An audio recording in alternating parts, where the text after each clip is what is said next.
Good evening, everyone, and welcome to Springsteen 2015.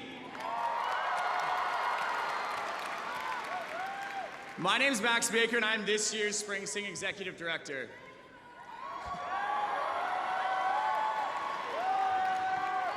Springsteen is UCLA's oldest and greatest musical tradition. Started in 1945 as a competition between fraternities, it quickly outgrew Royce Hall and moved to the Hollywood Bowl, and is now held in our very own Poly Pavilion. World-renowned songwriters George and Ira Gershwin produced over 17 musicals and 4 films. They wrote more than 12 Broadway shows, including the landmark opera Porgy and Bess. In 1936, the Gershwin brothers adapted their title tune from their musical, Strike Up the Band, as UCLA's new fight song, renaming it Strike Up the Band for UCLA. In recognition of their contribution to UCLA, the George and Ira Gershwin Award was added to Springsteen in 1988 to recognize lifetime musical achievement in the industry. Here tonight to introduce our Gershwin Award recipient, please allow me to invite up to stage the George and Ira Gershwin Award Director, Marina Stoy.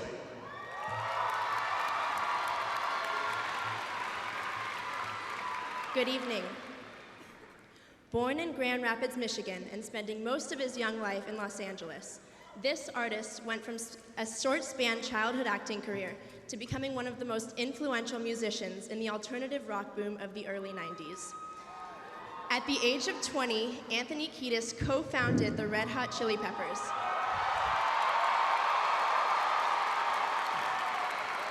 which he has fronted as lead singer and lyricist for over 30 years.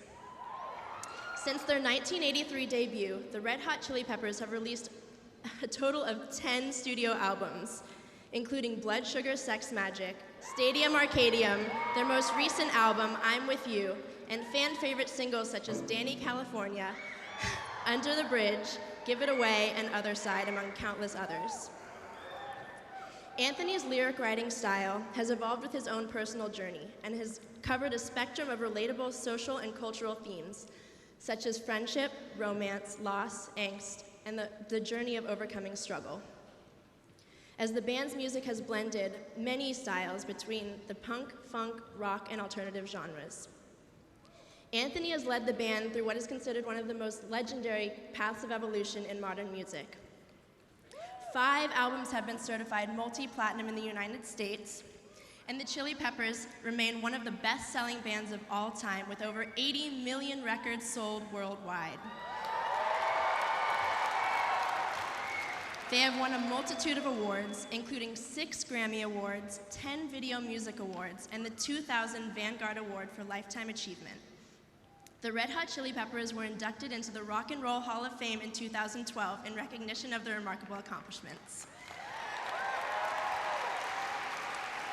In addition to writing, recording, and touring with the Red Hot Chili Peppers, Anthony holds a number of other accomplishments, including the 2004 publication of his New York Times best-selling autobiography, Scar Tissue, and recognition by Music Hairs for his dedication to helping others with addiction and recovery. Tonight, we celebrate over 3 decades of Anthony Kiedis' contributions to the music industry. So let's take a look back at his red-hot career. The lead singer and lyricist for the Red Hot Chili Peppers. He's just released this book about his life called Scar Tissue. Please welcome Anthony Kiedis.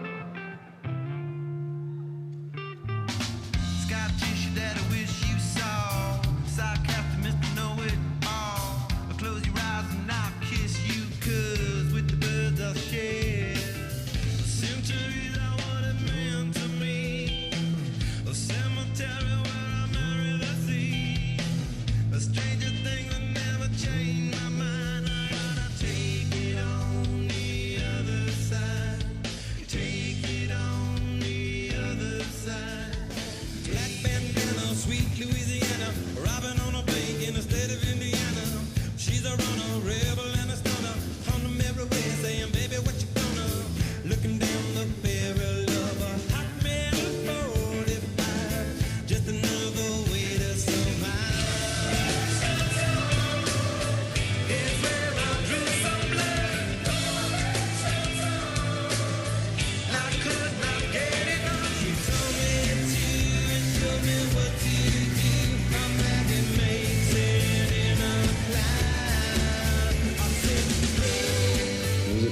beautiful and powerful and amazingly indescribable sonic wave.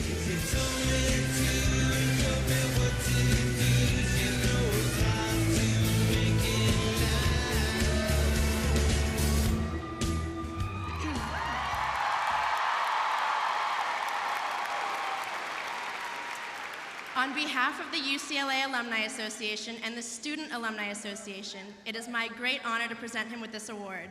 Please welcome to the stage the 2015 recipient of the George and Ira Gershwin Award for Lifetime Musical Achievement, Anthony Kiedis.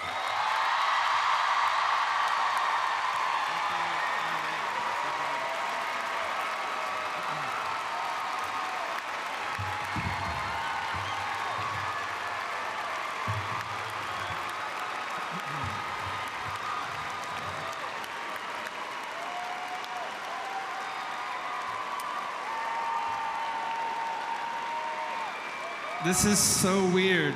This is just strange, and you just never know what the day is going to bring. Before I get carried away or sidetracked into a surreal daydream, I would like to say that this is really on behalf of the Red Hot Chili Peppers, because I have been lucky enough to write a bunch of songs, but always with a band. And that's my band, and those are my brothers, and we started something together, and maybe because I went to school here for a year in 1980. They singled me out of the band, but really this, for whatever this is, this accomplishment or this work in progress or whatever you want to call it, it's for my band. One of whom is with me tonight for later. So, I think that receiving a Lifetime Achievement Award is quite dangerous and potentially detrimental to your career, because I don't want to be done at all, and I don't want to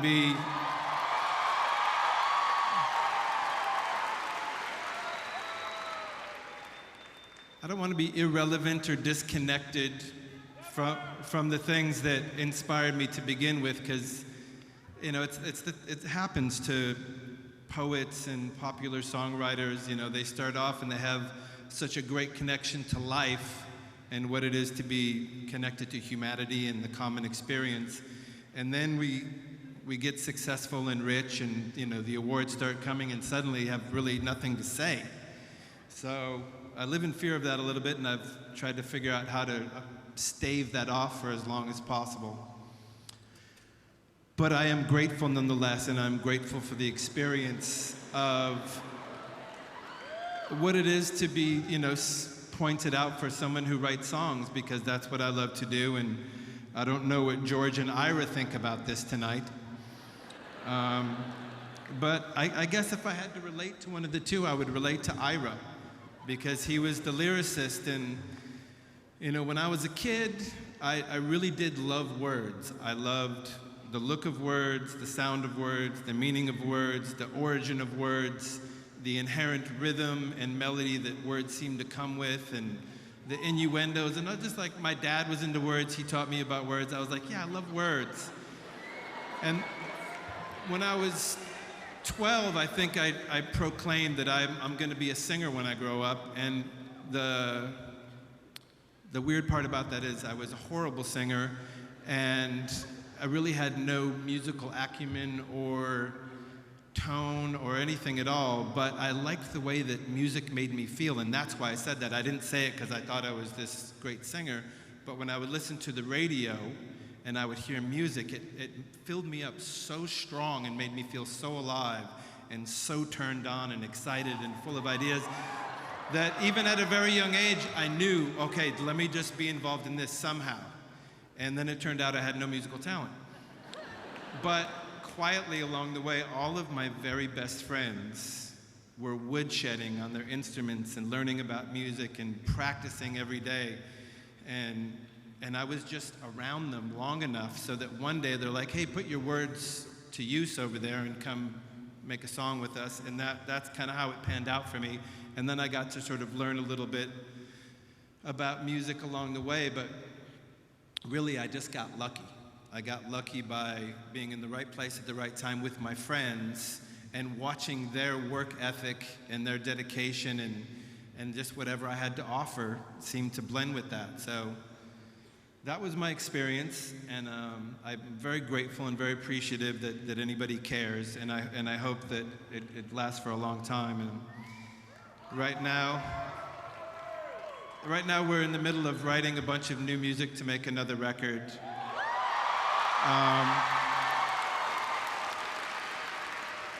One of my main, my George is called Flea, and he shattered his elbow, so we've sort of been, on this little hiatus, and that's why we're doing things like this. So things happen for a reason, and now I'm just going to shut up, and we're going to play a couple of songs, and just thank you.